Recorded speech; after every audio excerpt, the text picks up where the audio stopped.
Sejam bem-vindos à primeira temporada do One on One by Hoopers.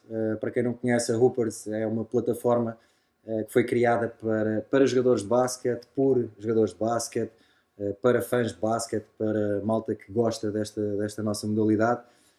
Podem visitar a Hoopers no site em www.hoopers.club. Eles estão também no Facebook, no Twitter, no Instagram. Passem por lá, fiquem a par das coisas que a Hoopers vai partilhando. E este One on One by Hoopers é uma plataforma que vamos ter aqui para falar de basquete. Vamos ter grandes convidados, malta do basquete, jogadores, ex-jogadores, treinadores, fãs que de certa forma estão também ligados à modalidade. E não podíamos começar melhor. Temos nesta primeira temporada, primeiro episódio, Carlos Andrade, uma das maiores referências do basquete nos últimos 20 anos. Carlos, obrigado por aceitares este convite e bora lá então começar este one-on-one, este mano-a-mano. Eu não vou relembrar aqui aquele mano-a-mano que tivemos há uns anos naquele Porto Académico. Porque é que eu sabia que isso ia aparecer. Não, mas não vamos falar sobre isso. Nós vamos falar sobre ti. Vamos basicamente dar a conhecer. Há coisas que as pessoas conhecem em ti pelo que viram de ti em campo, mas há outras coisas que se calhar não se conhecem e é um bocado por aí que queremos. Acho difícil, já foram tantos anos. É verdade. As pessoas devem estar fartas de ouvir a minha história, mas pronto. Mas vamos começar então o início da tua história. Tu nasces onde? Cresces onde? Como é que o basquete também aparece na tua vida? Como é que tudo aconteceu? Em primeiro lugar, quero agradecer o convite. Acho que é uma iniciativa excelente. Já estávamos a precisar de uma lefada de ar fresco na nossa modalidade, nos conteúdos, da maneira como se fala da nossa modalidade. Acho que é de louvar esta iniciativa. Estão todos de parabéns. Acho que tem tudo para dar certo e acho que da minha parte podem ter todo o apoio e acredito que muita gente relacionada com o basquete e que gosta da modalidade vai-vos dar esse apoio e vocês vão, sem dúvida, ter muito sucesso. Primeiro, obrigado pelo convite. Obrigado. Depois o basquete, pronto, surgiu natural porque a minha irmã, Mary Andrade... Já que falas nela, depois vais ter que meter a cunha porque eu, nesta primeira temporada, gostava de trazer cá a Mary, mas depois tratamos disso. Depois tratamos disso. Sim, e claro, como todos os rapazes, todos os miúdos, a crescer em Lisboa, a crescer em Portugal, a primeira modalidade a jogar, o primeiro desporto é futebol.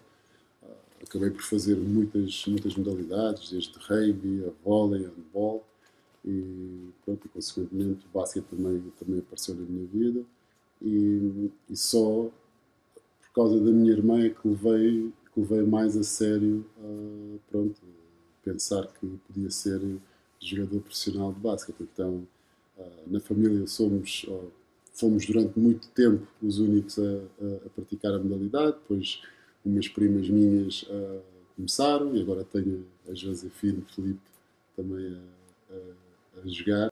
E pronto, foi por causa da minha irmã basicamente que eu quis ser jogador de basquete profissional.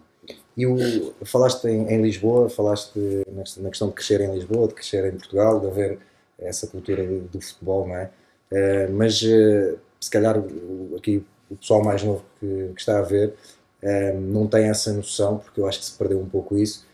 Antes havia muita cultura do playground em Lisboa. Eu lembro-me de ser miúdo e de ir ver, porque nem sequer me deixavam jogar, malta a jogar na cidade universitária, que não era playground, mas funcionava quase como um playground, no Parque Central, na Amadora.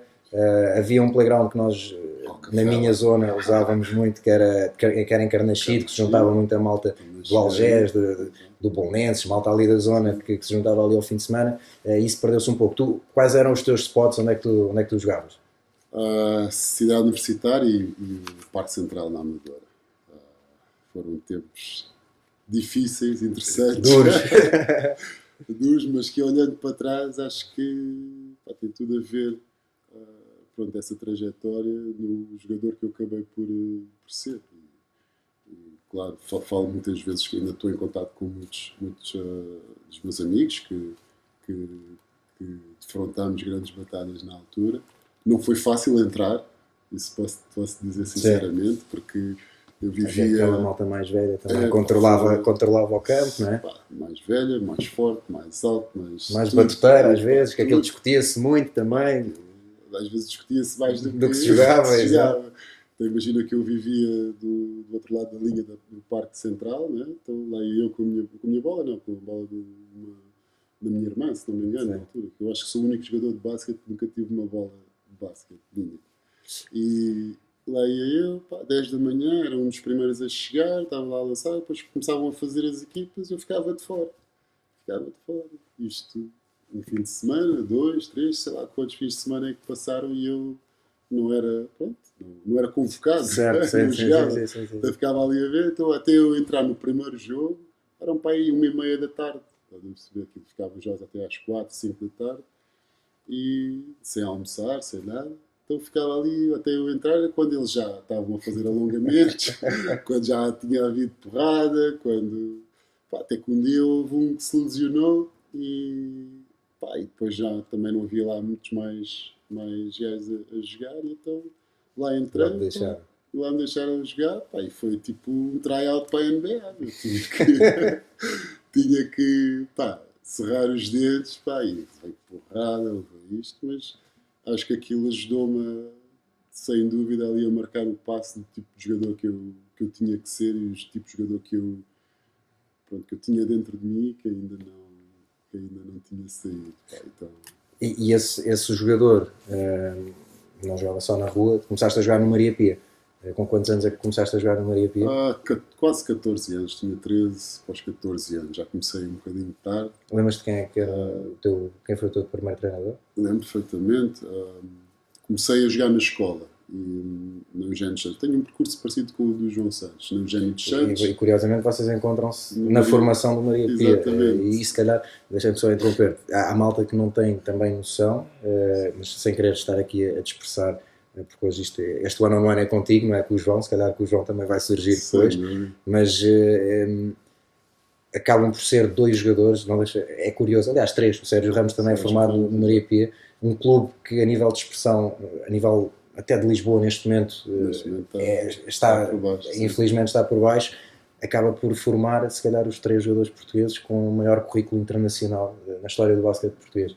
Não deixa de ser curioso. Sim, sinto muito orgulhoso disso. Não deixa de ser curioso. Sempre tenho a oportunidade, gosto e emociono-me a falar de Maria Pia porque pá, é aquele clube de bairro que toda a gente conhece, mas sem dúvida que me fez ou que me moldou, pronto, para o que vinha a seguir na parte profissional. Portanto, a ética de trabalho, o gosto pela modalidade, o gosto de trabalhar, o gosto de trabalhar em equipa, foram tudo valências que eu fui adquirindo ali do Maria Pia. E até ao dia de hoje afirmo com toda a certeza que se tivesse formado noutro clube qualquer, acho que não teria nem metade do êxito que eu tive. Vocês foram campeões nacionais, essa tua geração. Regionais, mas Regionais. numa altura com super equipa do Benfica, havia mais equipas fortíssimas. Benfica, Estoril, Queluz, Bolonenses, estamos a falar de jogos de formação na altura que enchiam pavilhões. Exatamente. Havia um torneio que era o torneio internacional da Amadora, que trazia equipas de fora e seleções e enchia o pavilhão da Amadora. Isso eram momentos que infelizmente se foram perdendo e que era importante recuperar. Carlos, e agora este momento é teu. Tu há pouco falavas que te emocionas a falar de Maria Pia. O objetivo aqui não é emocionar-te, porque isto não é eu não sou o Daniel Oliveira, isto não é o alta definição, mas sei que tens uma mensagem que queres deixar aqui e eu sinto-me muito honrado por nesta abertura do One on One, neste primeiro episódio, ter logo uma mensagem tão forte como esta que é tua. Isto é uma mensagem, claro. sem querer entrar naqueles sentimentalismos muito profundos. Não. Isto é uma mensagem que já vem com 1 ano e 6 meses de atraso, né? Que era pronto, um bocado a retirada da carreira. Então quis sempre fechar essa página, não era em grande, mas nem em estilo, mas era um bocado à minha maneira. Então gosto de ser criativo. Então quando me convidaste para vir para vir aqui pronto, ao Hoopers, então eu tive esta ideia de dar uma palavrinha a todas as equipas por onde passei, contar um bocado a trajetória de uma maneira diferente, e pronto, e acho que é uma ideia gira. Basicamente vamos ter aqui a oficialização do final da tua carreira enquanto jogador, é isso? Exatamente, acho que a ideia é essa, acho que a nossa vida, pronto, são ciclos, não é? Uhum. Então esse ciclo de jogador, pronto, pôs-me onde estou hoje. Não quer dizer que sou uma super estrela nem nada disso, nem nada que se pareça, mas devo muito ao basquete, devo muito à modalidade e devo muito às pessoas que tiveram sempre naquela trajetória, pronto, nos momentos altos, mas principalmente nos momentos baixos. Então, pronto, é um bocado agradecer, um bocado contar a história, um bocado pronto, dizer um bocado à minha maneira um obrigado a todos e pronto, espero que sirva.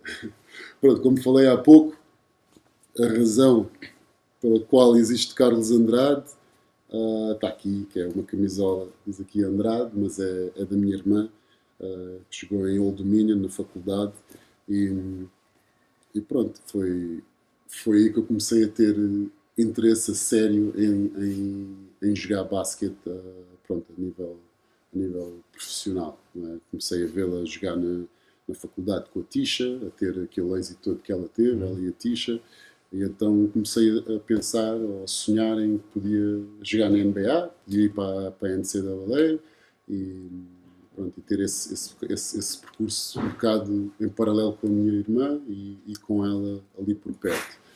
Depois tenho aqui uma que ilustra bem, também é da Mary, também é da minha irmã, que ilustra bem o que é as pessoas concretizarem os sonhos e que se uma pessoa tão perto de mim conseguiu concretizar um sonho que foi chegar à WNBA, à NBA, porque é que eu não ia conseguir o meu sonho de chegar à NBA? Então, aqui a camisola das Cleveland Rockers que eu tenho lá, juntamente com a coleção, é uma camisola que me diz muito, que me ajudou muito a pensar que eu podia concretizar todos os meus sonhos, que era possível.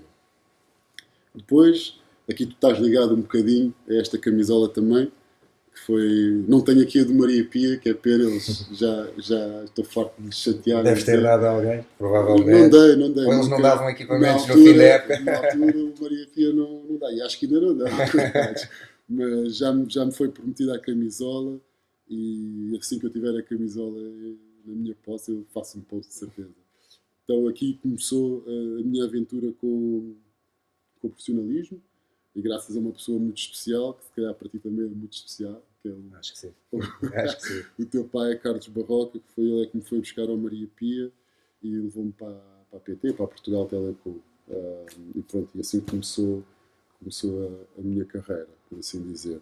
Depois da Portugal Telecom, aventurei-me para os Estados Unidos. Tenho aqui uma camisola que também é muito especial para mim, que foi na universidade onde eu joguei, foi Queen's University, em Charlotte, em que aqui eu dei, pronto, o clique, conforme disse há pouco, de jogar na rua e ter criado aquela agressividade, aquele instinto de sobrevivência. Aqui foi um bocado perceber como é que o meu corpo funciona, os meus limites, se tenho limites, se não tenho, onde é que eu podia chegar. E pronto, e na faculdade foi onde eu cresci, saí de casa, né? Tive muitos anos fora, então aí os jogadores, pronto, os atletas aí dão um clique nesse sentido de crescer e perceber que só está nas nossas mãos de chegarmos onde nós queremos chegar. Sem me querer não alongar muito, pronto, a seguir a Queens, vim para Portugal e pronto, e a tentar encontrar uma equipa para jogar como profissional. Na altura, quando estava em Queens, tinha um contrato à minha frente para assinar, para ir jogar para a Itália, depois de já ter tentado pronto, ir para a NBA, tive alguns tryouts, mas não consegui. Então tive a oportunidade de ir para a Itália, mas não tinha passaporte português, então o contrato que eu tinha com a equipa italiana acabou por não se concretizar e voltei para Portugal para tratar da minha nacionalidade. E pronto, sem equipa, fui chamado pelo coach Magalhães ao Porto para fazer um tryout e pronto, passei os tryouts e acabei por jogar lá um ano em que ganhámos o título campeão, a Taça de Portugal, a Taça da Liga e pronto, a seguir ao Porto tive que sair, né? E fui parar ao Queluz, está aqui, onde para mim foi a melhor equipa que eu já joguei. Toda a gente me pergunta qual foi o melhor clube, qual foi a melhor equipa, que recordações. Claro que não consigo precisar em um momento ou um título, mas sem dúvida esta equipa que eu joguei, e aliás tu deves saber, porque do ano de ter saído jogaste e se calhar ainda sentias um bocado essa energia do ano anterior, se calhar com uma pressão diferente, e nós, pá, na altura, os jogadores todos que estavam presentes nesta equipa, foi um bocado o lançar da nossa carreira. E ninguém dava por nós, ninguém acreditava por nós, e nós, cada fim de semana, até me arrepio, cada fim de semana que nós jogávamos, era como se estivéssemos a passar um atestado de incompetência às pessoas todas que não apostaram em nós. Então aquilo foi-se acumulando. Perdemos o primeiro jogo da época, que é muito interessante, com o Aveiro Bassi. Já tive esta conversa com o Pedro Nuno, que ele marcou lá um triplo mesmo com a buzina e deu-nos a primeira derrota da época, logo no primeiro jogo. E pronto, e foi a primeira, e só voltámos a perder 28 jornadas a seguir. Okay. Então batemos ali uma data de recordes e claro, passámos por muita coisa e claro, jogando na Europa, tivemos uma excelente prestação na ULEB Cup. Então o Queluz é sem dúvida um dos momentos mais altos da minha carreira. Depois do Queluz, aventurei-me pela Europa, não é? Fui para Frankfurt, onde joguei nos Skyliners, em curiosamente, depois de ter tantos êxitos na universidade durante 4 anos, depois vindo para o Porto, ganhei tudo. No Queluz, como referi ainda agora, aquele êxito todo. A minha primeira experiência no estrangeiro, em Frankfurt, foi horrível. Estive lesionado 3 meses, parti o dedo grande do pé. Uma equipa que tinha jogado a Euroliga, que era um sonho meu, que era um objetivo meu jogar a Euroliga, uma equipa que tinha jogado a Euroliga no ano anterior.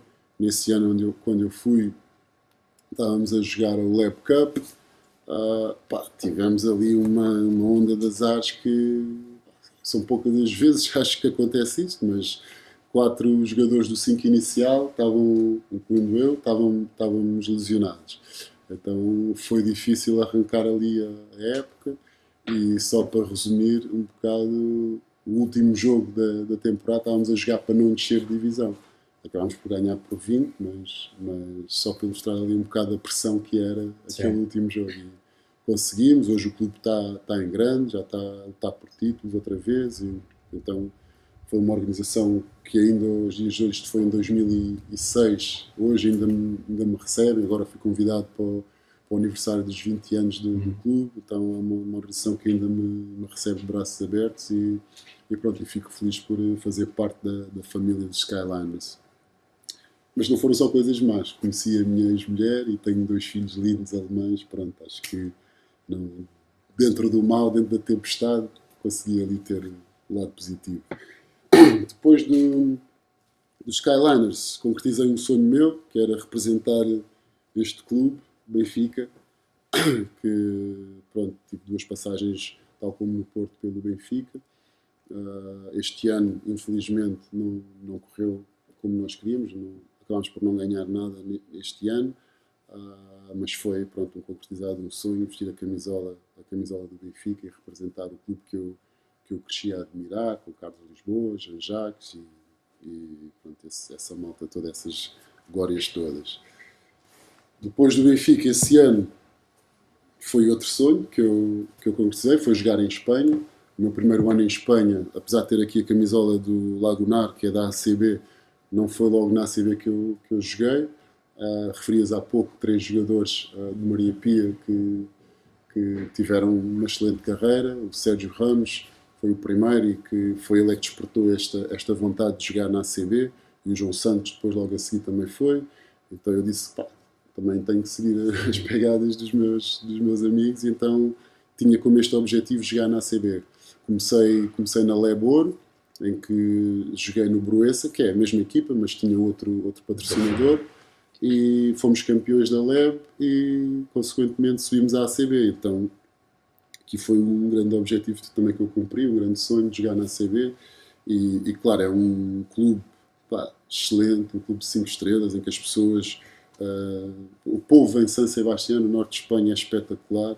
Então vivi 3 anos da minha vida nesta cidade, pá, que foi, sempre posso, volto lá, nem que seja só para comer uns pintos, que aquilo é... E apanhar umas ondas, depois já lá vamos.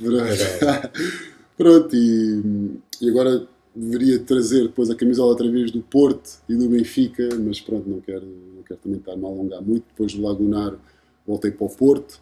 Muitas pessoas pensam que eu saí do Benfica na altura, e houve ali uma fase quando eu voltei ao Benfica que eu ouvi muitos comentários, e ainda hoje ouço, mas pronto, que saí do Porto para o Benfica, pronto, e é uma...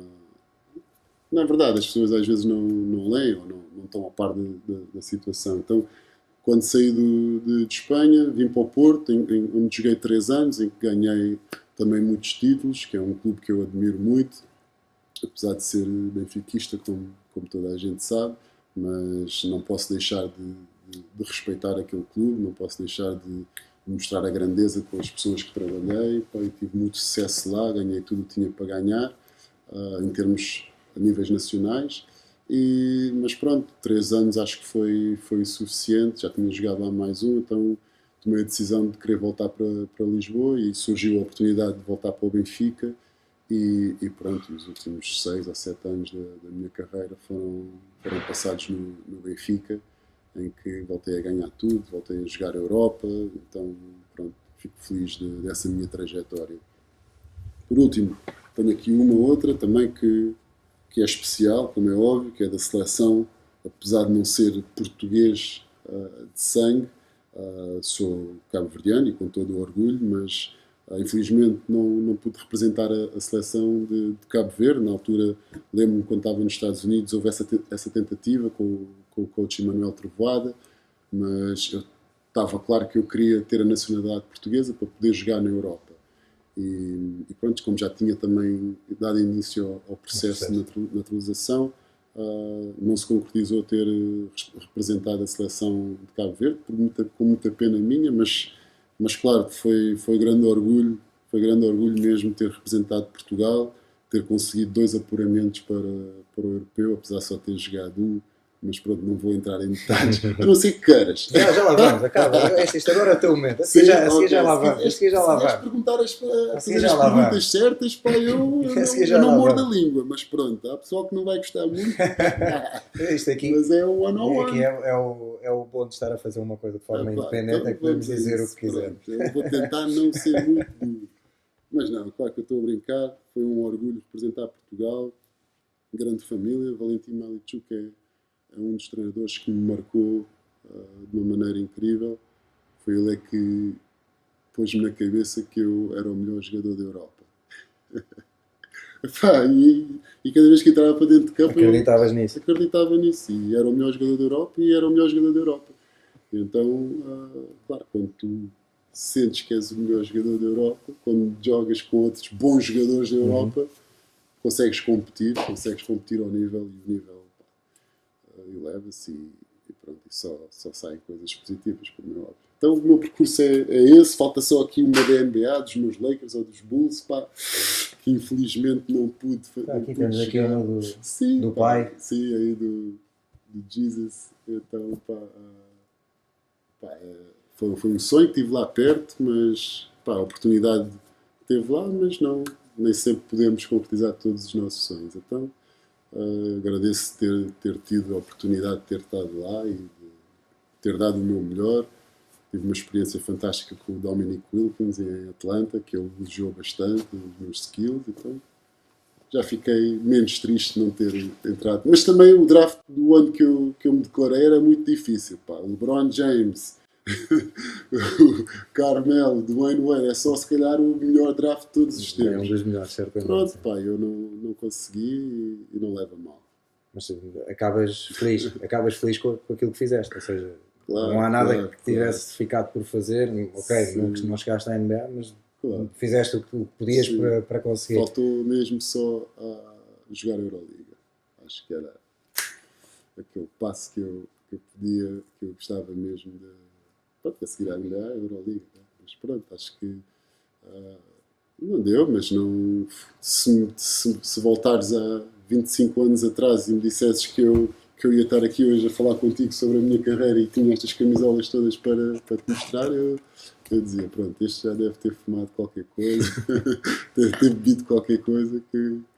Mas pronto, não, estou satisfeito e aproveito a oportunidade para agradecer a todas as pessoas que fizeram com que eu vestisse cada uma destas camisolas, aos fãs, que pá, às vezes não sei como é que ainda continuam a aturar-me, a elogiar-me, a querer tirar selfies.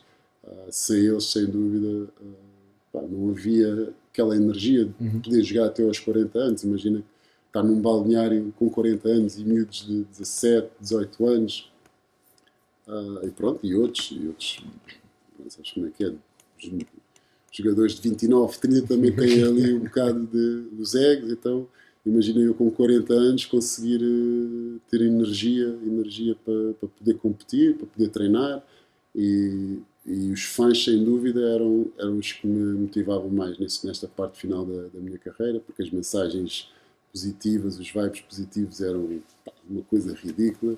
Então eu sentia-me na obrigação e com a pressão de todos os fins de semana dar-lhes um espetáculo, dar-lhes um sorriso, dar-lhes aquela minha maneira, a minha forma de estar no desporto, a minha maneira de jogar, sempre a pensar que aquilo podia ser o meu último jogo. Imagina, com 40 anos tens uma lesão assim grave, um Aquiles ou um joelho. Sim, mas não seja das mais graves, mas Sim, com 40 anos. com 40 anos acabas por pronto, fazer ali uma assinatura do final. Então, cada vez que eu entrava para um jogo e tinha tanto a jogar em casa como a jogar fora, tinha essa responsabilidade de que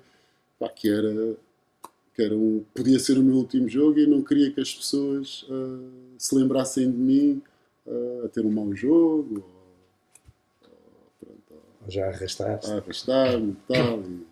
E pronto, falta-me só mencionar aqui o Algés. Por falar em arrastar.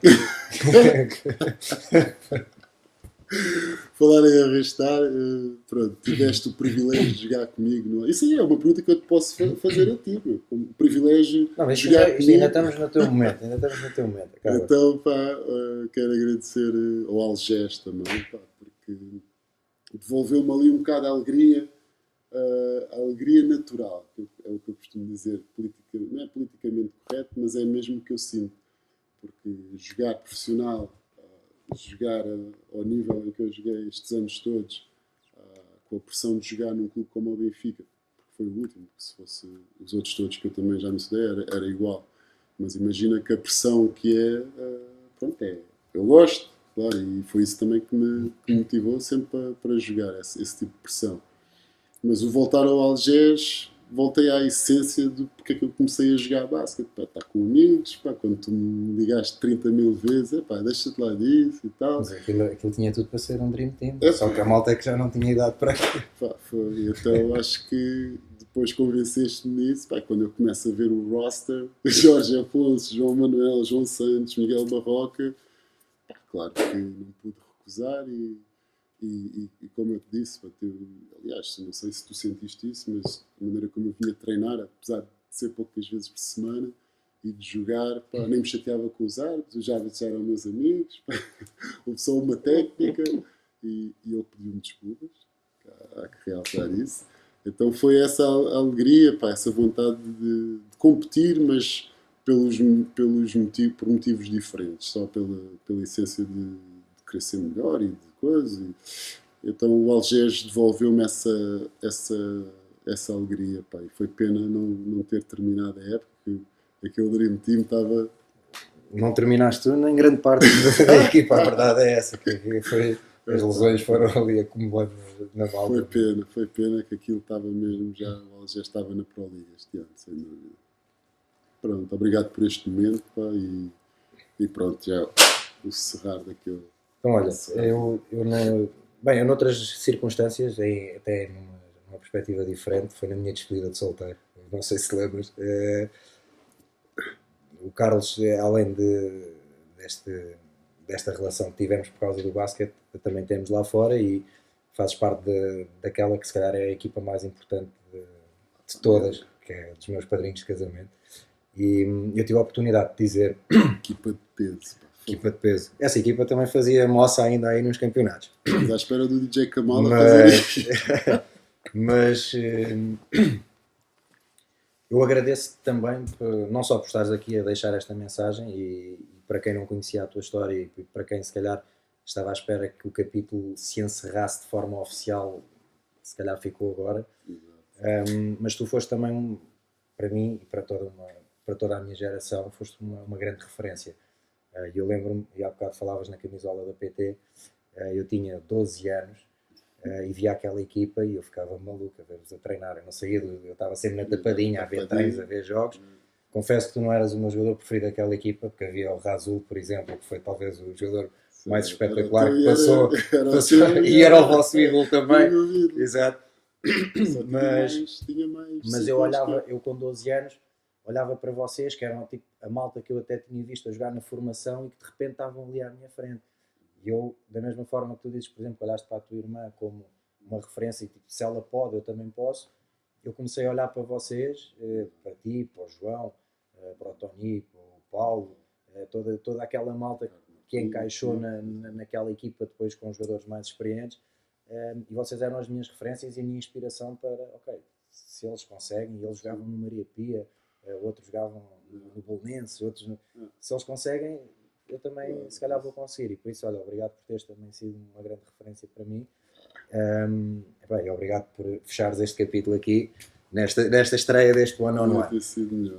Bora aí então, agora que já revivemos então aqui este teu percurso todo, houve coisas que tu disseste ao longo desta passagem pelas tuas camisolas, que eu fui anotando aqui na cabeça, e vou fugir se calhar um pouco às coisas que tinha aqui já preparadas. Tem que ser uma coisa natural. Sim, não, mas eu tinha medo que tu não te desses muito as câmeras, e então preparei minimamente. Eu e as câmeras temos uma relação fácil. Portugal Telecom. Tu já me falaste na questão da tua irmã ser a tua grande referência. De repente chegas a uma equipa, e aqui quero-te falar de dois temas. Chegas a uma equipa com um 5 inicial composto por jogadores estrangeiros, todos com uma qualidade incrível. Como é que tu... A primeira pergunta é como é que tu te inseriste ali? Olhavas para eles, e há pouco falávamos do Razul, mas havia mais. Eu lembro, por exemplo, do Wayne Engelstad, que se calhar em termos de postura, de liderança, foi dos melhores jogadores que eu vi em Portugal, não só na PT, mas no Porto, nos Estrelas, onde conseguiu ser campeão, nas Estrelas da Avenida, que foi incrível. Tu olhavas para eles e começaram a ser as tuas referências também, começaste a perceber, ok, o meu campeonato agora é outro, eu tenho que aprender com este, e começaste a olhar para eles como referências também, ou como é que... E a segunda pergunta, e olhando para aquilo que é o basquete atual, há uns anos limitou-se os estrangeiros na Liga Portuguesa, porque se dizia que os portugueses assim não tinham oportunidades. No teu tempo os portugueses havia o limite estrangeiro, não havia limites estrangeiros, as equipas podiam ter os que quisessem. Quero saber também como é que tu vês isto, se achas positivo ou negativo, porque eu depois também posso dar a minha opinião, mas quero ouvir a tua primeiro. Mas primeira pergunta, como é que tu olhavas para os teus colegas mais velhos e depois esta questão dos estrangeiros? Foi um choque, como deves calcular, jogar no Maria Pia ou jogar no escalão de júniores era totalmente diferente. Jogava com da minha idade, jovens da minha idade, então a competição era um bocado igual. Então vou para uma equipa profissional e é um bocado diferente. Tens estado a jogar com homens já feitos, homens já com...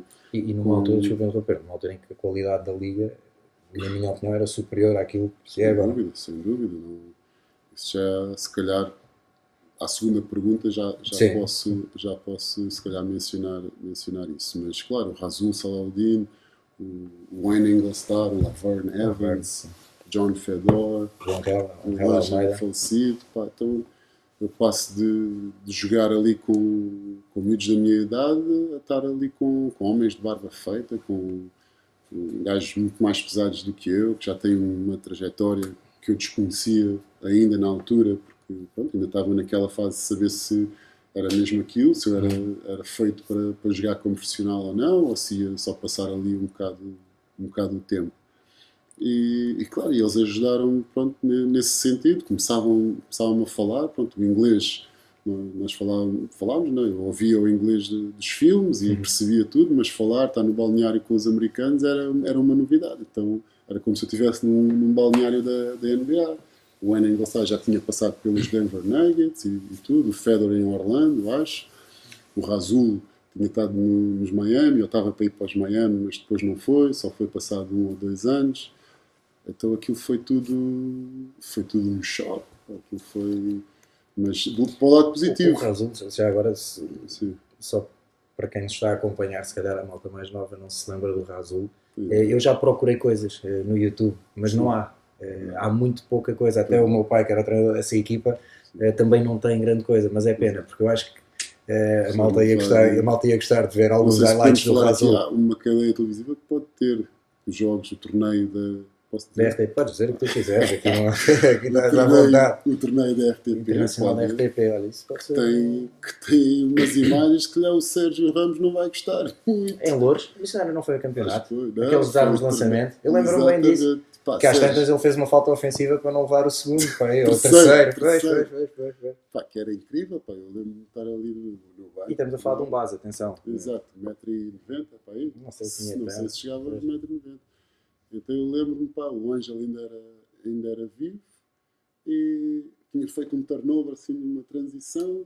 O Sérgio Ramos arranca para o sexto, o Ângelo vai assim a correr, o gajo não para, o gajo. E dava aquele compasso de espera que ele fazia sempre, que era mesmo para ir lá desarmar.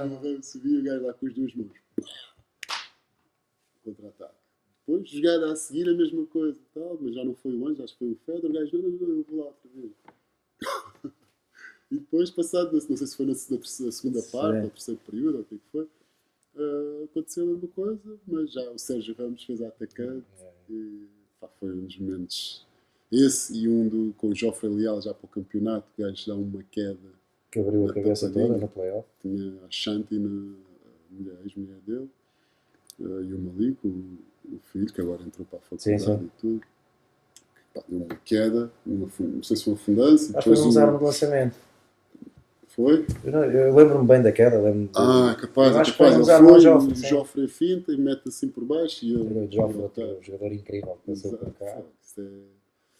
Então, pronto, o Razul, o Wayne, o Laverne com 36 anos, pá, era uma máquina.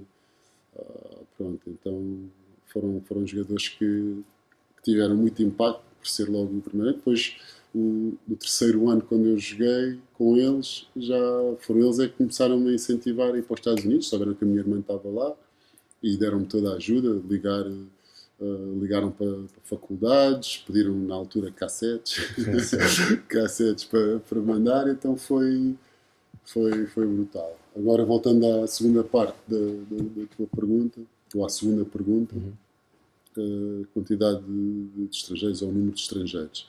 Eu já tive uma opinião diferente do que a que tenho agora. Pronto, sendo jogador nacional, achava um absurdo ter tantos estrangeiros quando temos jogadores nacionais com categoria e com qualidade para poder jogar na nossa liga. Mas agora, depois há o reverso da moeda, né? Começas a perguntar se não tivesses tido tantos estrangeiros na altura, na equipa ou na liga, será que eu lutava tanto para poder jogar, para ganhar os meus minutos?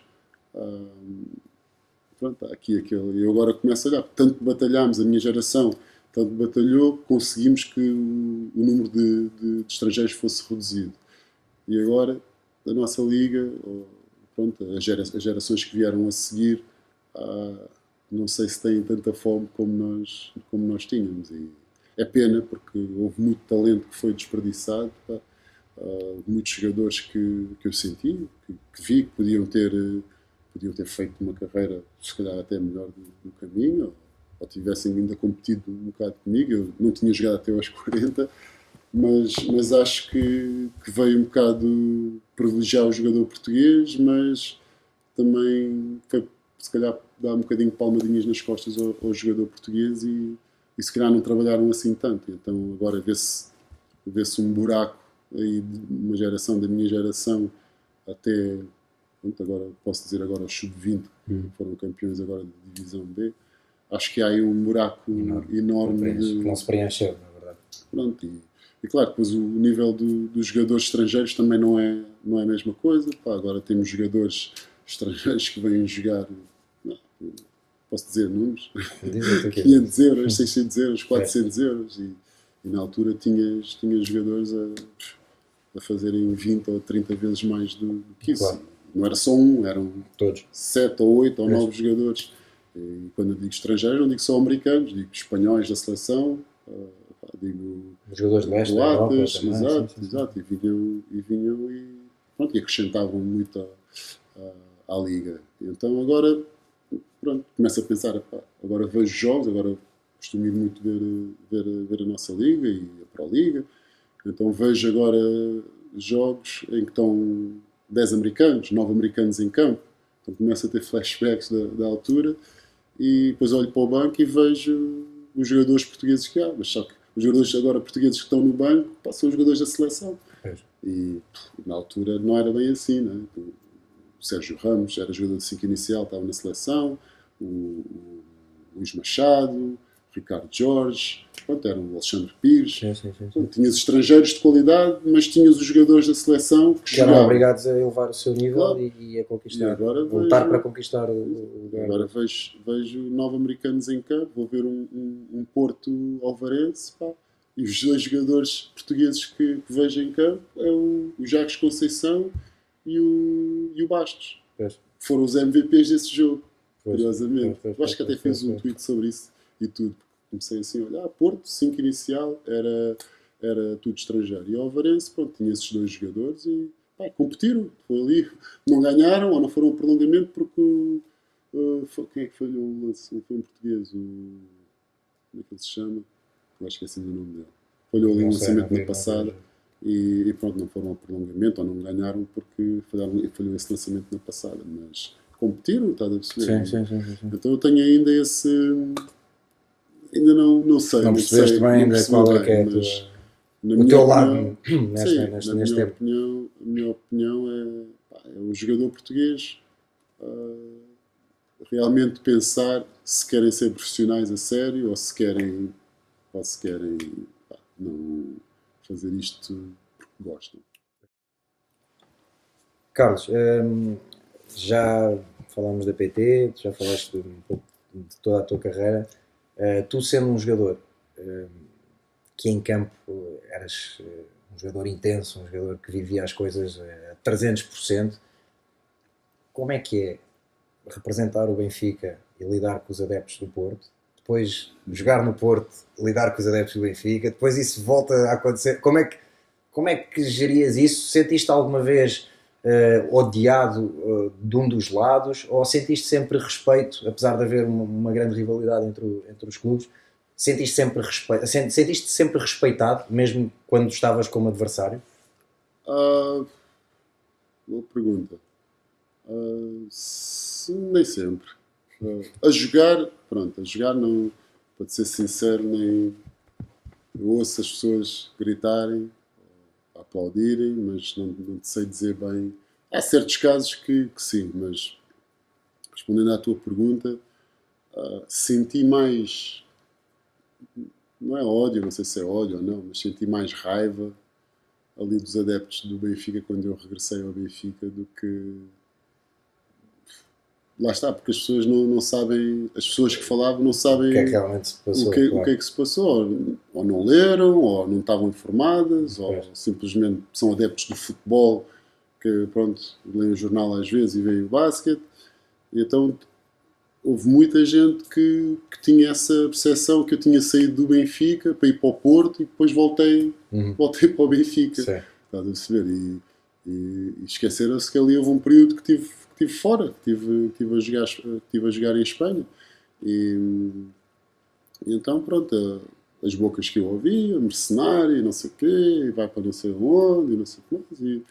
E claro, ali ao início eu ainda ficava assim a ouvir e coisa, mas depois eu sabia que a partir do momento que eu começasse a jogar e começasse a ser o profissional que sempre fui, ou que tentei sempre ser, mais cedo ou mais tarde ia ouvindo cada vez menos. E tenho histórias tipo a dar a volta, a cumprimentar as pessoas, que aquilo foi um bocado desagradável ali com uma ou duas senhoras ali dos adeptos Sim. E que. há uma no fim, aquele que foi o teu último jogo no Benfica, na verdade. Sim, Com aquela troca de camisolas com o Miguel exato, Miranda, que houve pessoas que levaram a mal. exato. Há uma coisa que eu não sei se concordas ou não, e aqui também o objetivo não é menosprezar as outras modalidades, mas eu acho que há uma coisa que nós no basquete temos que é raro, que é esta questão do companheirismo e independentemente dos clubes, e nós vemos isso muito, por exemplo, na NBA, Uhum. e cá também, entre nós, Sim, a malta toda conhece, a malta toda dá-se bem. claro, Quando não se dá bem, e eu sei que aconteceu contigo, tinhas as tuas rivalidades enquanto jogador, mas claro. que surgiram telefonemas no fim da tua carreira a resolver ou Sem está-se bem, dúvida, parabéns sem pelo dúvida. que fizeste, e não há aqui nada pessoal, foi dentro de campo, e nós de Exato. facto acho que nisso somos uma modalidade Diferente, diferente, diferente, sem dúvida. e honestamente, sabendo eu a relação que tens ainda por cima com o Miguel Miranda, sei que aquele momento foi especial para ti e para ele. Ele tinha Claro. acabado de te eliminar e de seguir para a final do campeonato, e foi um momento especial para os dois, que Sim. marcava, se calhar, ou o fim da tua carreira ou a dele. Sim. Um de vocês ia Foi os acabar dois. naquele dia. Pois, sim. Ele fez Ele mais uns continuou jogos, mais não uns é? Mas jogos. esse episódio acaba. Quer dizer, ele também acabou ali naquele dia, porque todos os outros três jogos que ele fez. Não, se ele tiver a ouvir isto, ele vai perceber. Fiquei triste, pá. Fiquei muito triste ali, porque estragaram ali um bocado o momento. Não é? Imagina dois atletas profissionais que deram tanto à modalidade, representaram o país ao mais alto nível, pronto, a ser ali questionado um bocado o profissionalismo. Né? Claro. Então, eu juro que foi ali um momento, foi ali aquele momento que nós ansiamos de uma troca de camisola com o adversário, ainda por cima com o teu melhor amigo, ou um dos teus melhores amigos, foi uma coisa que eu nem pensei. Muita gente, podiam ter feito no corredor, mas acho que eu pensei nisso Claro. no momento. Mas não, ali também houve ali muito alarido ali à volta de coisa. Os adeptos, claro, mostraram o desagrado, né? Ninguém me chamou nomes. Uhum. A dizer, não sei o quê, acho que isso é uma falta de respeito, estás a tocar? E eu disse, mas porquê? Então, acabei aqui a minha carreira, ou supostamente, né? O meu último jogo, e pronto, não vou ter outra oportunidade, não vou ter este momento outra vez, né? E depois foi só um chico esperto que foi mais audaz e agarrou na camisola, e foi aí que as coisas, pronto, tomaram outras proporções, e foi desagradável. Mas eu depois fiz um post e disse, ninguém me chamou nomes, ninguém me ameaçou, nem nada, foi só um momento triste. Pronto, e depois nós andámos com a nossa vida, pronto, terminei ali um ciclo no Benfica como atleta, e pronto, e fiquei muito orgulhoso. Tenho lá a camisola dele, já tenho duas dele, uma da Alvarense e uma do Porto. E são daquelas coisas que muita gente pergunta-me, um momento ou um troféu ou qualquer coisa da tua carreira ou deste clube. Eu não consigo nunca dizer um. O que eu costumo dizer sempre são estas experiências de carreira, a caminhada que tu fazes, e pessoas que depois te relacionas durante a tua carreira, durante esse percurso, é que fazes toda a diferença, não é ganhar os troféus. Já ganhei muitos. Também ajuda é bom a mostrar. é bom para o ego, mas não é, juro que não é. Se for a ver a quantidade de relações e contactos e amizades que eu fiz, e amizades verdadeiras, sim. Eu sou teu padrinho de casamento agora, os teus filhos, agora vais ter uma menina, tive agora uma menina, tu estás a tentar puxar o Gui para cima da minha menina, Vamos ter cuidado com isso, pá, que Vai acontecer mais vai cedo ter ou que mais passar tarde. o teste. Vai acontecer mais cedo ou mais Mas tarde. são estas as experiências que eu levo e que ficam mais do que os troféus, que são importantes para o currículo e tal, para o ego, como eu já disse, mas pronto, e foi triste aquele momento, que era um momento que eu tinha pensado de uma maneira, acabou por ser por outra. Mas tu tinhas pensado em seguir em frente, na verdade, e não acabar naquele dia, não é? Não, mas eu ia trocar na mesma camisola com ele, Sim, seguindo em mas frente. aí se calhar se tivessem ganho ninguém te ia dizer nada, na verdade, não é? Exato, exato. Carlos, tu agora saindo aqui um bocado do basquete, tu tens outro desporto de eleição na tua vida que é o surf. Conta-me como é que o surf aparece na tua vida. Conta-me até de que forma é que o surf ajudou a ser a equilibrar aqui a tua vida desportiva, porque eu sei que tu, se fosse preciso, antes de um treino às 10 da manhã, estavas dentro de água às 7. Como é que tu gerias isso tudo e qual é a importância do surf na tua vida? Pronto, pareceu assim um bocado inesperado, né? Foi como eu jogava no Maria Pia, pronto, comecei com 13, 14 anos, ia sempre passar fins de semana à Ericeira com outro grande amigo meu também que jogou comigo no Maria Pia, o João Tiago, e a família dele acolheu-me assim um bocado por acaso, uma conversa que estávamos a ter aqui há bocado. O sítio onde eu cresci foi em Chelas. Pronto, Chelas há 20 anos ou há 30 anos atrás não tem nada a ver com o que é hoje. Então era duro viver ali, e as sirenes e as coisas que aconteciam ali, as pessoas, amigos que estavam e depois não estavam, depois te questionavas onde é que eles estavam, se tinham viajado, se estavam presos, se tinham morrido. Então pronto, tinha ali uma realidade que era um bocado assustadora. Na altura não sentia, porque era a minha realidade, mas sentia da parte da minha família que não me permitiam fazer coisas que se calhar eu queria ir lá jogar a bola lá fora, se calhar um bocadinho mais tarde, ao fim de semana, ou isto. E então o basquete acabou por me safar um bocado desse caminho e devo muito a essa família, ao João Tiago e à família Fernandes, que depois dos jogos, Ao fim de semana, pronto, a gente chegava às 9 da manhã, sim, tínhamos o resto de sábado. aquele clássico da formação. Exato, então tínhamos o resto do fim de semana de folga e eles levavam-me para a Ericeira. Então ele fazia bodyboard na altura, eu não tinha dinheiro para o material nem de bodyboard, nem de surf, nem às vezes. E então comecei a ficava lá a ver eles nos cursos, a surfar, em Ribeira de Ilhas, para aquele ambiente, casa de fim de semana. Depois, quando comecei assim a jogar, pronto, a pensar em ser profissional, disse, pá, um dia quando tiver uns trocos, tiver juntado assim uns trocos, hei de comprar aqui uma casa. E pum, quando assinei o meu primeiro contrato assim, bom, quando fui para a Alemanha, falei com a minha mãe e tal, e ela, mas porquê ir isso? Porque vou para lá já há muito tempo e pronto. E é onde vives atualmente. Exatamente. Então o surf, depois, durante o verão, quando não jogava com a seleção, ia para a minha casa, né? Então 500 metros ou 1 quilómetro da praia, ia a pé, começava a ver, pá, porquê que eu não...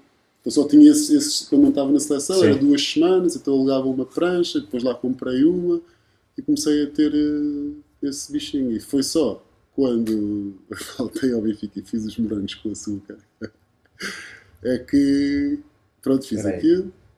Eu não me lembro desse episódio da tua vida. Não te lembras? Não. Epá, já falei demais. Então. Isso vamos ter que arranjar alguma forma de enfiar aqui um clipe qualquer, uma foto qualquer. Uma sorte a encontrar aí os... Não me lembro nada disso. Não te lembras? Não. Epá, foi impecável. Então fiz 3 episódios, ou 4 dos morangos com açúcar. Ok. E então, pronto, ofereceram-me, pronto, na altura, os contratos de imagem, isso aqui, o Benfica que tinha os direitos todos, então ofereceram-me uma prancha nova, feita para mim, saco, quilhos, tudo. Tem uma prancha que tu me emprestaste uma vez, não sei se é essa, que aquilo para mim parecia que estava... Não, eu percebi que está amarela. Aquilo parecia para mim um barco, um cruzeiro, aquilo. Era uma arneta é que tem gigante. E ofereceram-me uma nova, pá, não vinha em folha, e eu agora sou grande amigo do rapaz que me ofereceu, o Nuno, lá da Ericeira, então comecei a ir mais vezes. E quando dou por mim já estou viciado. Sempre gostei de mar, sempre gostei de ir à praia e fazer desportos náuticos. Então comecei a ver ali um desporto que, pá, olha, vou tentar. E não só pelo lifestyle, é mesmo um desafio, pá, que é impressionante. Tu com a natureza, não tens controle, estás a perceber? Pois. Então começas ali a ser desafiado. Aquilo, enquanto no basquete eu conseguia dominar, o cesto está sempre na mesma altura, o lançamento, repetições começam a entrar. Pá, para o surf é Ali totalmente há muitas diferente. variáveis que tu não controlas. Não controlas nada. Eu, Então, eu com essa tua prancha, acho que nunca passei de arrebentação. posso, não, chegaste posso a passar, garantir que não chegaste se a controla passar. mesmo nada.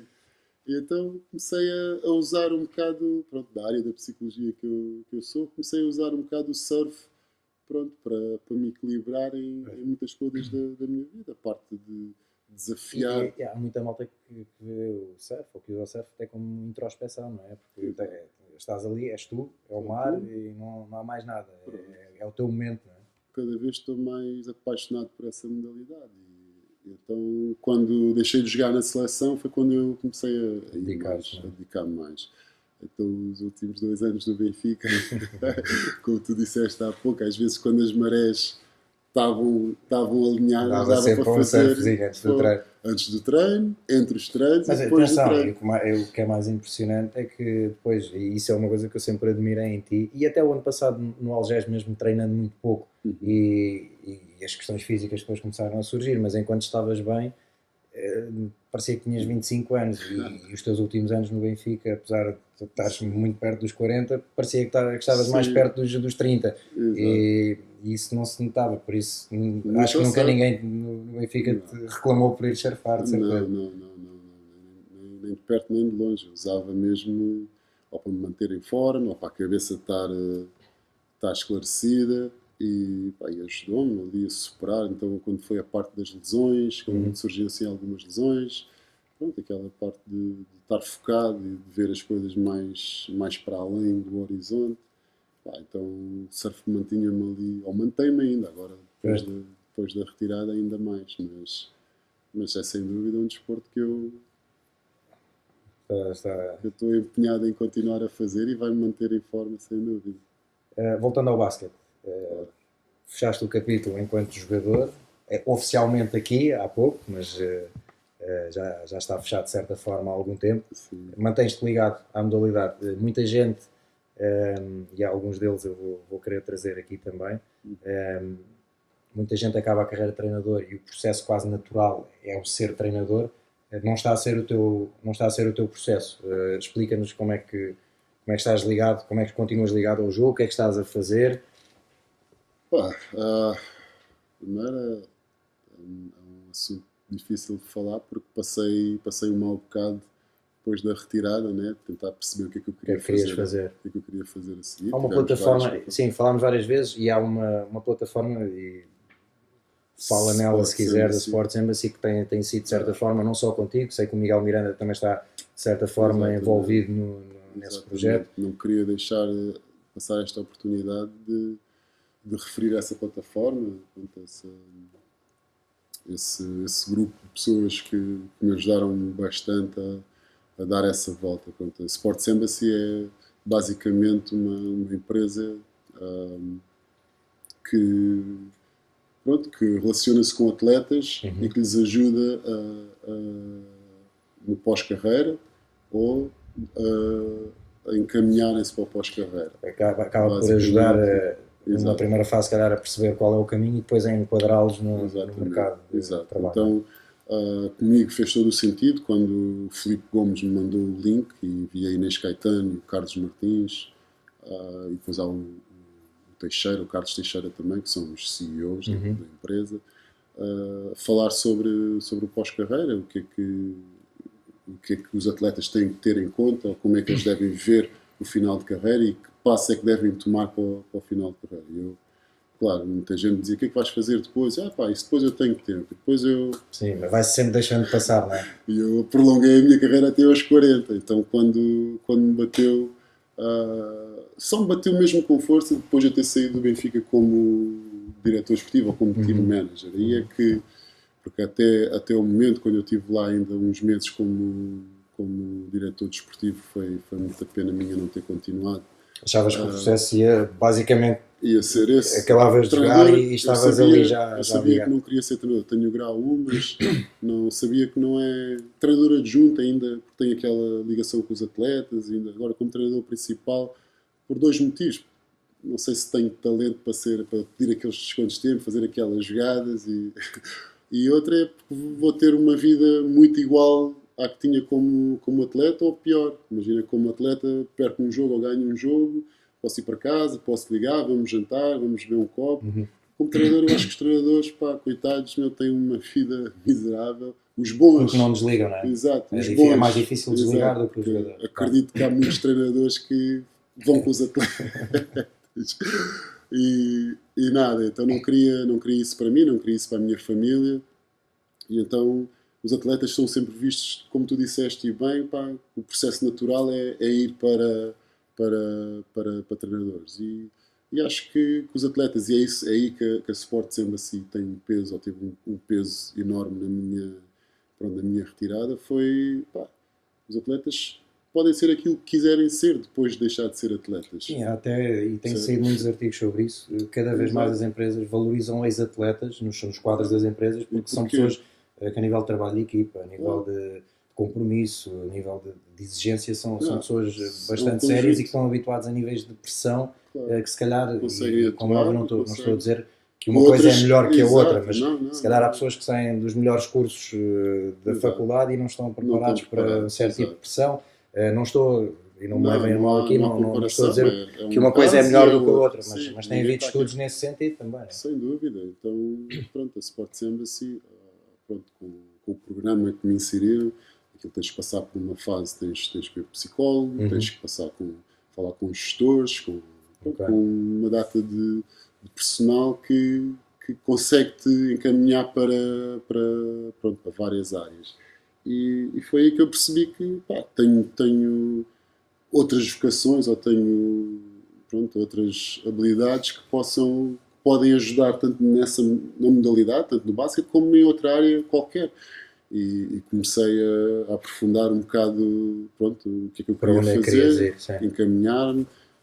E chegaste onde estás agora? Sim, pá, gosto da ideia de gerir, a parte da gestão. Fiz uma pós-graduação em gestão e marketing no desporto, mas isso antes de terminar.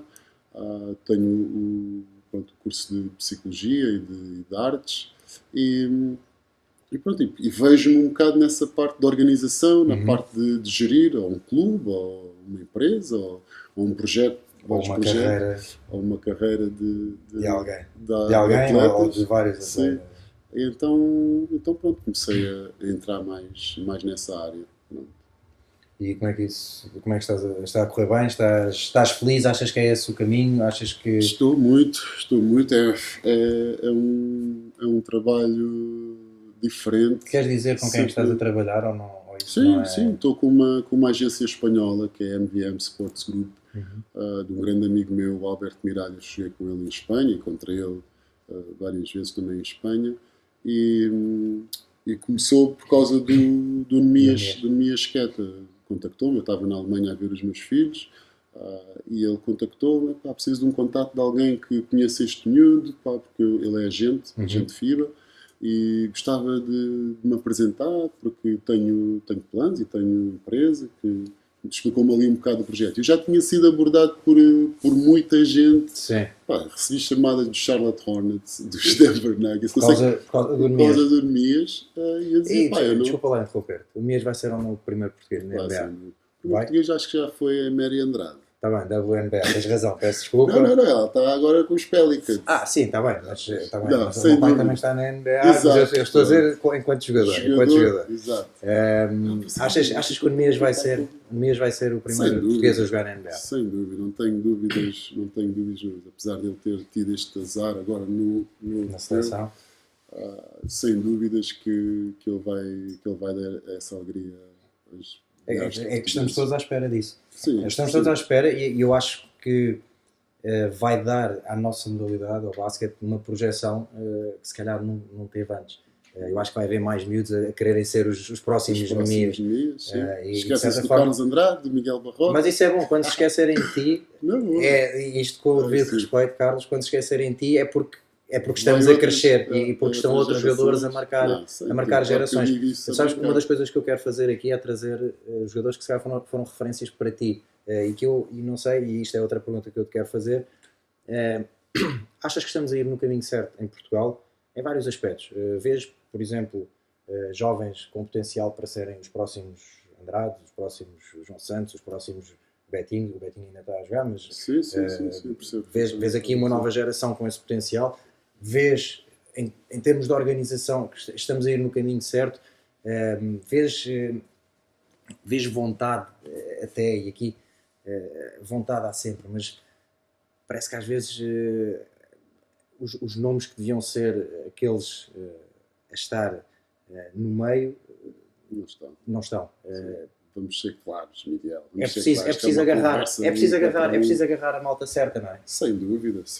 Acho que, não sei se pode ser que algumas pessoas podem não gostar do que eu vou dizer agora, mas acho que não posso perder esta oportunidade, esta plataforma de dar um bocado a minha opinião e a minha voz, e acho que gostava de ser mais positivo, como estás-me a fazer essa pergunta, e dizer que estamos sim, que vamos ser, temos aí uma grande geração e que está tudo a andar no caminho certo, mas não, na minha opinião não, para ser sincero, não estamos. E se tivermos que culpar alguém, ou culpabilizar alguém, claro que a entidade máxima pode ter culpa neste sentido é a Federação de Basquete.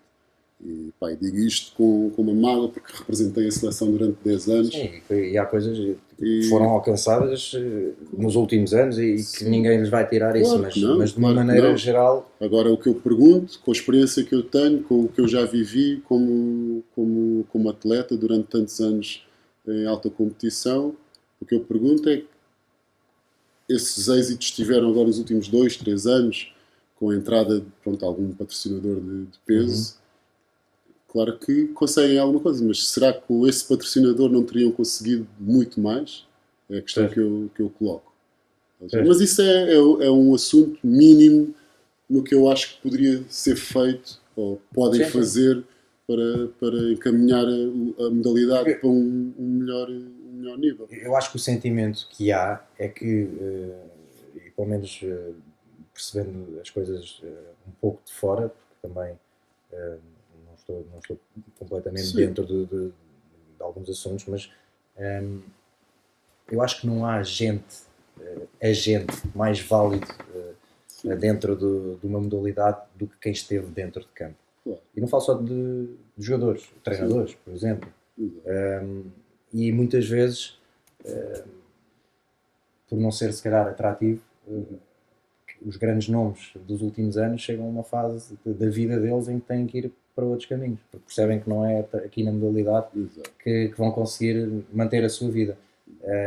E só o facto de haver essa indecisão, de haver essa tomada de posição, mostra que se calhar as coisas não estão bem, porque se adoro o jogo de basquete, se fui jogador não sei quantos anos, quero acabar e quero continuar ligado, mas depois olho para à volta e se calhar não é isto.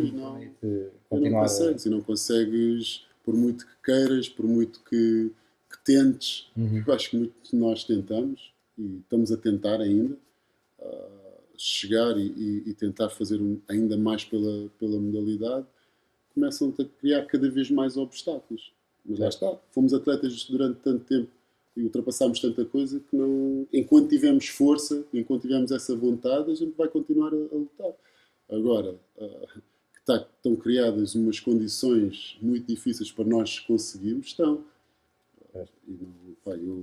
Eu olho para outras federações, olho para outros países, mesmo aqui ao lado, em Espanha, França, e vejo ex-atletas, como tu disseste, e muito bem, não é a comandarem, mas a liderarem, estás a perceber?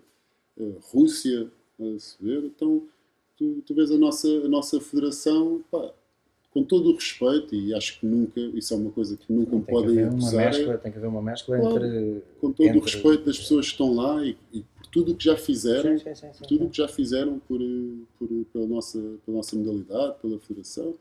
Acho que está na hora, deles passarem o testemunho a outras pessoas, estás a perceber? A outros, pronto, um sangue novo, com mais ideias, com a mesma vontade, que eu duvido que eles não tenham vontade de ajudar, estás a perceber? Mas competência não está lá, estás a perceber? Porquê?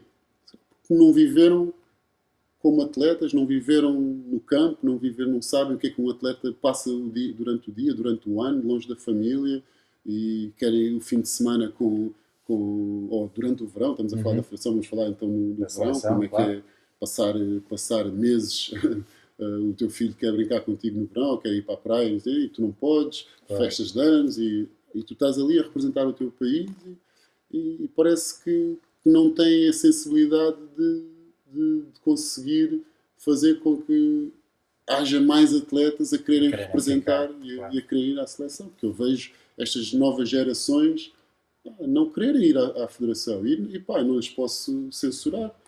Se vão para lá sem condições nenhumas, sem objetivos, também é um bocado... Eu também, quando fui, não tinha grandes condições, ou não tínhamos a minha geração. Mas havia a competitividade, havia aqueles objetivos, agora parece que jogar contra o Luxemburgo e contra a Finlândia agora está uma seleção forte. Mas Luxemburgo e esses países, e dizerem que esses países são potenciais ou são potências europeias, eu acho que é um bocado enganar as pessoas, e os resultados que se vê é um bocado enganar. Porque na minha geração, jogar contra a Espanha, jogar contra a Rússia, contra a França, contra a Lituânia, as Croácias, isso é que são potências europeias, não é? E agora estamos a dar passos para trás. Isso obrigava o pessoal a ser melhor para competir com isso. Claro. Então, eu acho que, na minha opinião, com todo o respeito que eu tenho por todas as pessoas da federação, e tinha todas as razões para ficar magoado, agora voltando um bocado ao início, quando eu fui afastado do primeiro europeu, depois de ter feito a qualificação toda, tinha todas as razões para ficar magoado ainda estou, mas chateado e revoltado. São opções que se tomam, e eles tomaram a opção de me deixar de fora, e eu segui com a minha vida. Mostrei-lhes que tinha capacidade e vontade e direito de estar lá outra vez, e conseguimos outro apuramento, e pronto, e concretizei o sonho em 2011 de um europeu. Mas mesmo com isso tudo, respeito o trabalho que têm feito. O presidente Mário Saldanha, durante tantos anos, esteve lá, fez tudo, agradeço-lhe muito tudo o que me ajudou, me ter ajudado depois com a nacionalização. Manuel Fernandes, que agora é o presidente atual, e todos os que estão lá, mas não vejo, desculpa ser sincero. Estamos aqui para ser sinceros. É a minha opinião, vale o que vale. Podíamos estar aqui a noite toda a falar de várias coisas que se podiam fazer. Na minha opinião, se calhar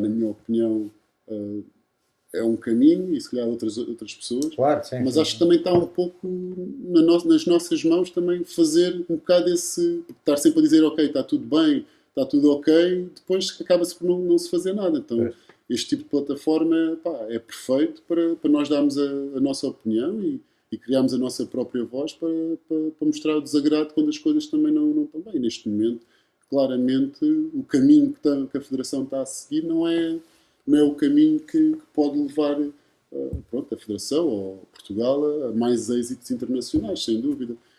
Deve-se um bocado à estagnação de tantas pessoas ali no comando durante tantos anos que não têm ideias frescas, na minha opinião. E há montes de gente, há a minha geração, as gerações a seguir, com pessoas de qualidade, pessoas qualificadas para gerir e para tomar conta. Agora, também parte de nós darmos esse passo em frente. Fica aqui a tua opinião então, sobre o estado atual aqui também.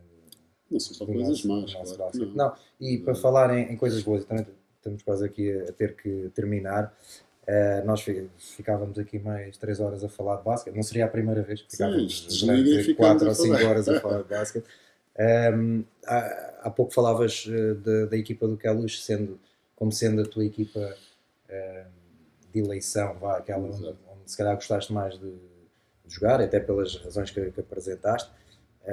Há alguns jogadores nessa equipa do Queluz que para mim são grandes referências do basquete nacional enquanto jogadores que jogaram na liga. Alguns deles nem são sequer portugueses. E basicamente eu vou-te dar aqui alguns nomes. Isto agora é um ano assim muito rápido. Eu dou-te um nome e tu tens que, numa palavra ou duas, dizer-me o que é que achas dessa pessoa. Algumas delas foram muito importantes para mim também, até a nível de crescimento pessoal. Mas por acaso o João Santos não foi campeão contigo no Queluz, ele já tinha saído. Mas o primeiro nome que eu te digo é o João Santos. João Santos, digo Carlos Andrade. Porquê? Acho que sem o João Santos não havia o Carlos Andrade. Fomos sempre comparados na nossa altura, no Maria Pia, e temos uma amizade gigante, mas houve sempre aquela rivalidade nos treinos e puxavam pelo outro. Nunca falámos muito disto, nunca falámos sobre isto, mas é sem dúvida uma pessoa que puxou sempre para eu ser melhor do que ele, melhor do que eu, e deixou-me sempre ali, mesmo quando não estávamos na mesma equipe, mesmo quando ele estava em Espanha, eu via as estatísticas dele, via o que é que ele conseguia e tentava fazer melhor. Francisco Rodrigues, Chico. Máquina. Só podia. Não sei se estavas a referir a ele quando dizes que fez-te como... Claro que sim. Claro que sim. Eu no dia em que decidi parar de jogar a nível profissional, foi uma das pessoas que eu fiz questão de ligar, porque o meu ano no Queluz eu não jogava muito tempo, mas treinava todos os dias com ele e não só. E eu olhava para aquele gajo e dizia, isto é uma máquina. Isto é uma máquina, é mesmo isso. Mesmo depois de tantos anos termos afastado, até dele deixar de jogar, ali nos momentos cruciais da época ele nunca falhou com um telefonema, sempre ali. Mesmo ali, houve ali alturas da época que via que eu não estava tão alegre a jogar, assim que ele ligava-me, aquela voz dele. Tu estás a fazer aqui um bocado de batota, porque eu disse que era uma ou duas palavras, tinha que ser assim um ano, era tipo fast break, máquina, muito rápido. Máquina. O Miguel Miranda. Miguel Miranda, eu digo gênio. Eu acho que foi o jogador português mais inteligente que eu vi jogar. É incrível. Marreco, sem driblar com a mão esquerda.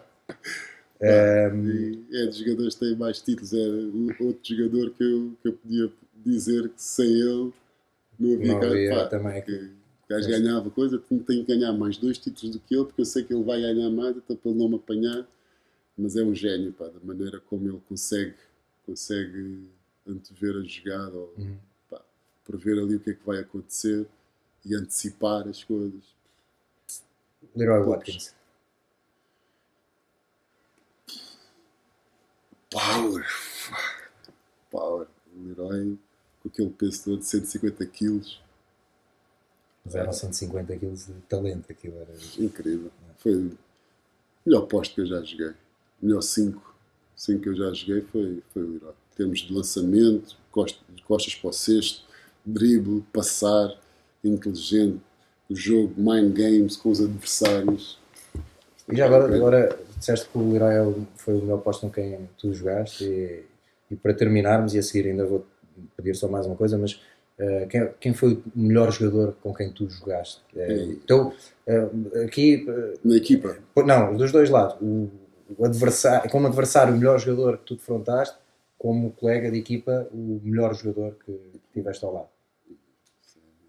O adversário consigo dizer que é um dos meus ídolos, o Navarro. Para mim foi... tenho um top 3. O Navarro, Igor Rakocevic e o Luis Bullock. São jogadores que eu considero um bom defensor. considerava-me um bom defensor, mas quando defrontei esses três, as minhas pernas tremiam tanto. Pá, foi incrível. Na Navarra, então, é uma coisa ridícula, que é pestanejar, eu não podia pestanejar. Cada vez que pestanejava, aquilo saía um lançamento, a bomba, ou um drible, ou um passe. Então, para mim, foi o melhor jogador que eu já defrontei. Pá, como colegas de equipa, acho que não posso responder só um. Pá, tenho primeiro que me vem à cabeça Joby Thomas, estrangeiros, Joby Thomas, depois os que eu joguei em Espanha, Lou Rowe, David Douglas, Ricardo Uriz, Andy Panko, são jogadores que àquele nível foram em Portugal, Betinho. Isso também mostra muito da tua forma correta de estar e da pessoa que és, não estar aqui sequer, é mesmo porque foram tantos. É mesmo porque houve momentos com cada um deles, claro. Foi o Sean O'Geary, lembras-te do Sean O'Geary? Lembro. E se, ok, isto não tem que ser necessariamente o melhor, bola para ganhar o campeonato, última posse de bola, metias a bola na marca. Em Portugal, Sean O'Geary. Carlos, olha, temos então que acabar, antes de terminarmos. 24 segundos, shot clock. 24 segundos, para deixares o teu conselho a quem está a começar a jogar basquete agora, a malta mais nova. O que é que tens a dizer? 24 agora. Acreditem nos vossos sonhos. Como eu disse, pode parecer um bocado clichê, né? Mas acreditem que podem alcançar. Estamos a falar de basquete, mas podemos falar de outras áreas da nossa vida. Mas acreditem que os vossos sonhos estão sempre ao alcance da nossa atitude. Com a atitude certa, acho que podemos sempre alcançar os nossos sonhos. E depois, eu costumo dizer, ou aconselhar os mais jovens, é se rodeiem das pessoas certas à volta. Familiares e amigos são sempre importantes na nossa caminhada, tipo, para os nossos êxitos. E se não tivermos êxito, ou quando as coisas correm mal, se tiverem as pessoas certas, vão estar sempre ali para nos dar aquele apoio. E eu, graças a Deus, posso me considerar uma pessoa super. Já passaram os 24 segundos. Há horas. Tu podes atacar tipo NCAA, 35 segundos. E então, eu, graças a Deus, a família e os amigos mais chegados foram super importantes na minha trajetória. E aqui um abraço e beijinhos a todos. Carlos, olha, obrigado por teres aceito este convite, por seres o nosso primeiro convidado. Malta, espero que tenham gostado. One on One by Hoopers. Já sabem que podem seguir a Hoopers no site www.hoopers.club, Facebook, Twitter, Instagram. Vão ficando a par das novidades desta nossa modalidade que nós tanto amamos. E fiquem atentos, em breve, um novo One on One com um novo convidado. Até já.